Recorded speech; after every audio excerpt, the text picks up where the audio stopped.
Halo guys, welcome di channelnya Basto. Dari video yang pertama ini, gue bakal Q&A. Langsung aja kita mulai guys. Oke, yang pertama penyimpanan penuh. Gimana ya caranya bang?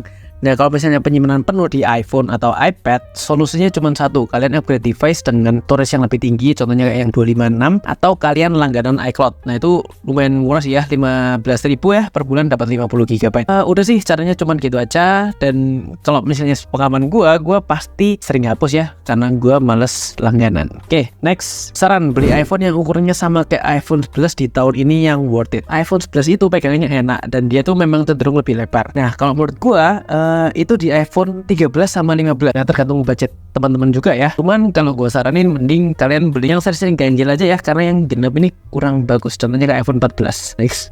Oke, mau nanya, kalau beli iPhone WiFi only itu, terus kita mau mengaktifkan IMEI-nya bisa apa enggak? Gini, kalau misalnya kalian udah keblokir, cara satu-satunya adalah IMEI-nya harus didaftarkan Bea Cukai. Prosedurnya adalah kalian harus ke luar negeri dulu dan daftarnya nanti di Bea Cukai Bandara Indonesia. Karena bisa dapat pembebasan bea masuk sebesar $500. Jadi kalau misalnya iPhone kalian kedeteknya di bawah $500, nah itu bisa gratis ya. Next. Kalau mau tukar tambah XS 256 cukai ditukar sama 12 Pro nambah berapa? Estimasi kasaran aja ya. Kalau misalnya iPhone 12 Pro itu kira-kira yang 128 ya, itu di 8,5 sampai 9 juta sekarang. Nah, kalau gua ngambil ya otomatis ngambil harga seller. Kalau gua ngambilnya 3,5-an, tapi itu tergantung kondisi guys. Jadi nambahnya ya kira-kira sekitar 5,5 atau 6 juta, tergantung kondisi dan situasi pasar. Next. Sorry, out of topic. HP yang masih ready masukin sorotan aja kak. Nunggu duitnya cair dulu. Oke, siap. Thank you kak. Ditunggu ya di Instagramnya Mikey Applestap. Oke, next.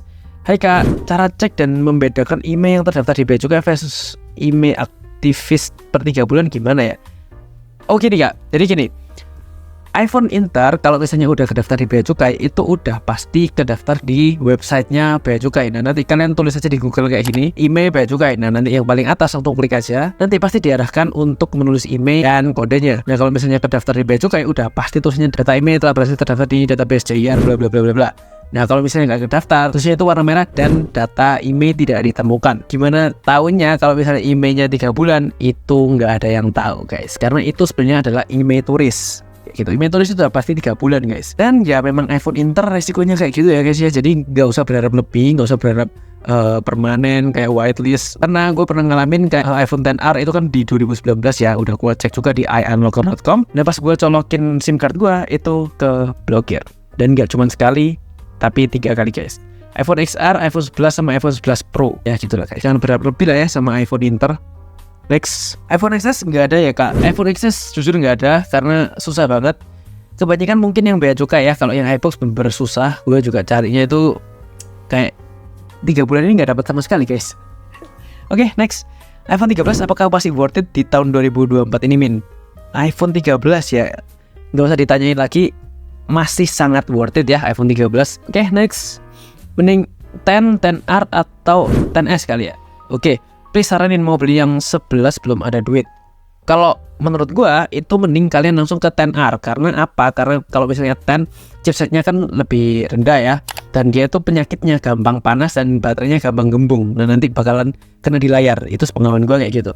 Kalau misalnya 10R HP-nya badak. Badak itu maksudnya HP-nya tahan banting, nggak cepet panas, buat main game lama juga nggak masalah. Nah itu 10R ya. Baterainya pun juga awet guys. Kalau misalnya 10S, menurut gue sama. Terus kemudian tone warna kameranya gue nggak suka, karena kalau 10R itu dia itu lebih saturasinya lebih tinggi. Kalau yang 10S saya ingat gue lebih cold kayak gitu. Jadi gue kurang suka. Terus kemudian kalau buat main game atau video 4K 60 fps itu dia lebih cepet panas daripada 10R kayak gitu. Jadi gue langsung saranin 10R aja. Next, cara cek Apple resmi iBox kak. Oke, jadi gini guys, iPhone itu ada yang resmi Indonesia, ada yang internasional.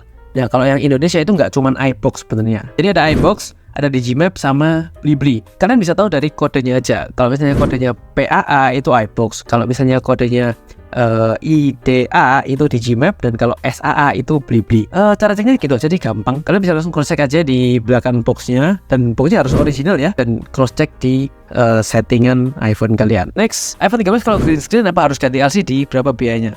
Jadi kalau misalnya iPhone 13 kalian green screen, sepengalaman gue biaya gantinya kemarin sekitar 5 jutaan. Nah tapi itu kan pasti kan ada tulisan komponen tidak dikenal. Itu juga bisa namanya di jumper ya. Kemarin gua kena 1,5 juta. Ya antara dua pilihan itu sih. Nah itu memang penyakitnya iPhone 13. Tapi lebih sering di iPhone 13 Pro sama 13 Pro Max. Mungkin kalau sekarang coba dulu ya. Kalau misalnya garansinya masih aktif, langsung aja kalian ke mitra care. Coba klaim dulu. Yang penting jangan jatuh ataupun kena air. Next, iPhone 13 Starlight 128GB new harga berapa kok? Oke, 13 Starlight 18. Kalau new-nya sesuai ya 10.250, tapi mungkin gue bakal diskon sekitar 10 jutaan. Cuman gue jarang banget ready iPhone 13 baru. Maaf ya. Next, apa yang harus diperhatikan buat pengguna Apple pertama kali, Kak? Ini maksudnya gimana?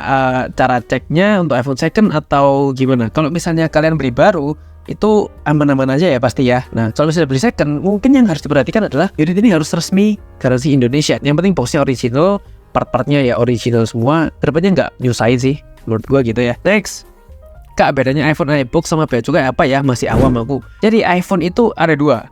Yang pertama yang udah resmi di Indonesia sama yang internasional. Nah kalau misalnya internasional itu kan iPhone dari luar negeri ya, dari Singapura atau dari Hong Kong, itu biar dia itu legal dan resmi masuk Indonesia, dia itu harus daftar di bea cukai Indonesia biar IMEI-nya permanen. Ya kayak gitu aja sih sebenarnya. Kalau secara IMEI sama, soalnya sama-sama aman ya karena sudah resmi di Indonesia kayak gitu. Next, aku ada iPhone X256 iBox baterai 100, cuma ada HP sama box aja. Kira-kira bisa diambil harga berapa ya? Agak susah kalau misalnya nggak ada box dan baterai health 100 ya, ini kayaknya udah gantian juga. Kemungkinan masih di 3 jutaan ya kalau gue ambil ya. Cuman harus cek juga kondisinya. Next, curhat DE balik gak iso amin. Wah, bisa pelet.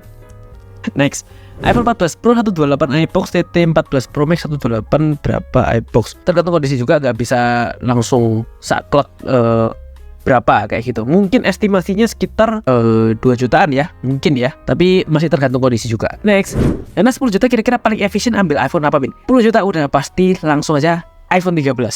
iPhone 13 biasa ini sebenarnya ada resiko green screen, cuman dia itu lebih minim daripada iPhone 13 Pro sama seri yang Pro Max. Nah, tapi kalau misalnya secara performa, secara fitur itu iPhone 13 itu udah paling bagus guys daripada iPhone 12, iPhone 12 Pro itu boros banget baterainya. Jadi gue saranin langsung iPhone 13 kayak gitu.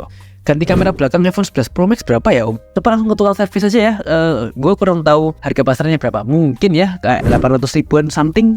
Bersihin debu, kotoran di bagian speaker dan lubang charger pakai apa ya Kak? Kalau setahu gue dari tukang-tukang servis, dia itu cuma pakai sikat gigi sama cairan yang buat ngelap layar monitor itu loh. Ya itu aja sih, terus digosok-gosok, udah selesai. Kalau mereka sih gitu ya, setahu gue ya. Next, Min, kalau misal mau jual iPhone 7 Plus, biayanya udah ganti jadi 100%, tapi casnya nggak ada sama ganti housing. Sorry banget ya, iPhone 7 Plus gue nggak berani karena harganya juga gue nggak ngerti banget. Jadi gue nggak berani kalau misalnya iPhone 7 Plus, apalagi Inter. Kalau 7 Plus iBox mungkin masih bisa ya, cuman kan ini ganti housing ya, jadi maaf ya, gue masih takut. Oke, next, akhir bulan ini insyaallah mau beli iPhone 11 Min. Oke, siap, ditunggu Kak. Semoga tercapai beli iPhone 11-nya. Next, HP yang buat instastory ini apa ya? HP yang buat instastory ini, bentar apa ya? Oh, sorry.